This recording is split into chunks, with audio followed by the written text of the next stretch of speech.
किंतु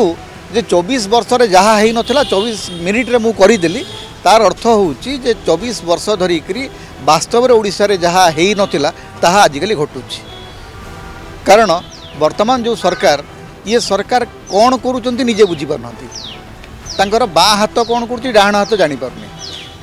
इतिमध्य वर्षे बीती गलानी से माने कौन सी कथा जे सर एबे भी जब सांबादिक ने पचारती आज्ञा लोकायुक्त केबे नियुक्ति करेंगे सांबादिक प्रश्न पचार उचित होता जे आज्ञा वर्षे है कहीं लोकायुक्त नियुक्ति होना 24 वर्ष धरिक सबू कथार निजक निजे धन्यवाद देवा निजक निजे सबुठ लोकप्रिय बोली कहवा निजक निजे लोकप्रिय सरकार बोली कहवा यही कमटी चली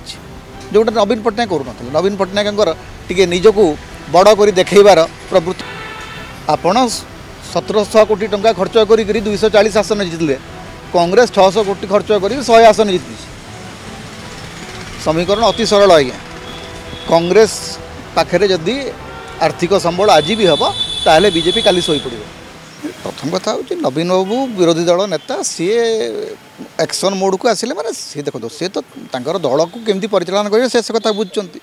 सी आउ तो माने जमी सरकार प्रतिदिन कार्यक्रम अच्छी विरोधी दल नेता तो प्रतिदिन कार्यक्रम ना तेणु विरोधी दल नेता अभियोग करवा तार उत्तर सरकार रखा यहाँ हूँ गोटे स्वाभाविक प्रक्रिया। किंतु जे 24 वर्ष रे जहा हेई नथिला 24 मिनिट रे मु करिदेली तार अर्थ होउची जे 24 वर्ष धरिकरी वास्तव रे ओडिसा रे जहा हेई नथिला ताहा आजिकली घटुची। कारण वर्तमान जो सरकार ये सरकार कौन करूचंती निजे बुझी पारनांती तांकर बा हाथ कौन करूची डाहाण हाथ जानी पारनी। इतिमध्य वर्षे बीती गलानी से माने कौन सी कथा जे सर एबे भी जब सांबादिक ने पचारती आज्ञा लोकायुक्त केबे नियुक्ति करेंगे सांबादिक प्रश्न पचार उचित होता जे आज्ञा वर्षे है कहीं लोकायुक्त नियुक्ति होना प्रश्न पचार आज्ञा केबे हेबे आज्ञा एम्पावर कराई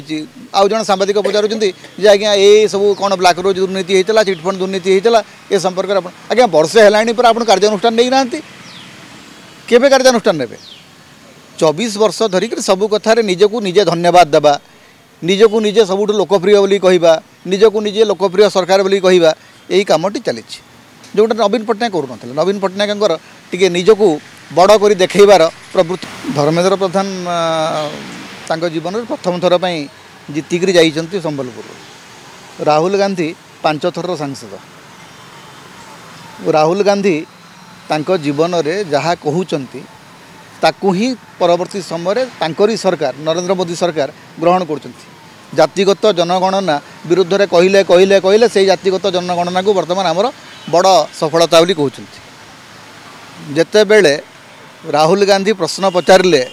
इलेक्शन कमिशन को तापर दिन इलेक्शन कमिशन माड़ी मक्ति होकर 2009 रु सब जाक इलेक्टोराल डाटा देवाई बाध्य हेले तेणु पिलाड़ियामी जाइनी एकदम भारी बहुत मैच्योर्ड नेता गोटे तो धर्मेंद्र बाबू एत मैच्योर्ड जे तांको कथा सारा भारत शुणुची कथा तो दल शुणुनी सरकार तो अणदेखा करके रखाई सी राहुल गांधी को पिलाड़ियामी कौन कहते अवश्य बीजेपी नेता मान गोटे समस्या होने राहुल गांधी को गाड़ी करवा जानते राहुल गांधी जो प्रश्न पचारे ता उत्तर देवे ना राहुल गांधी जो तथ्य रखिए तार काउंटर देवे ना केवल कहे से पिलाड़िया से कौन आप सर्टिफिकेट मागुं कि राहुल गांधी विरोधी दल नेता तांकु धर्मेंद्र प्रधान को सर्टिफिकेट को लेकर राजनीति कर सी राजनीति कर देशवासी भोट देवे कि नदेवे से देशवासी स्थिर करेंगे व्यक्तित्व को देश जदि अस्वीकार करता कांग्रेस पार्टी को 100 आसन कहीं था आपण 1700 कोटी टंका खर्च करी 240 आसन जीतले कांग्रेस 600 कोटी खर्च करी 100 आसन जीति समीकरण अति सरल आज्ञा कांग्रेस पाखे जदि आर्थिक संबल आज भी हम ताहले बीजेपी काली शोई पड़े। आपणकर नरेंद्र मोदी जो हावा एवं बीजेपी जो दबदबा केवल कॉर्पोरेट समर्थन एवं इलेक्टोराल बॉन्ड जरिया जो डकायती पैसा जमा होती तार आधार रे बीजेपी जीतुची जदि फ्री एंड फेयर इलेक्शन हम ताहले राहुल गांधी को हरैबाटा सहज नुह।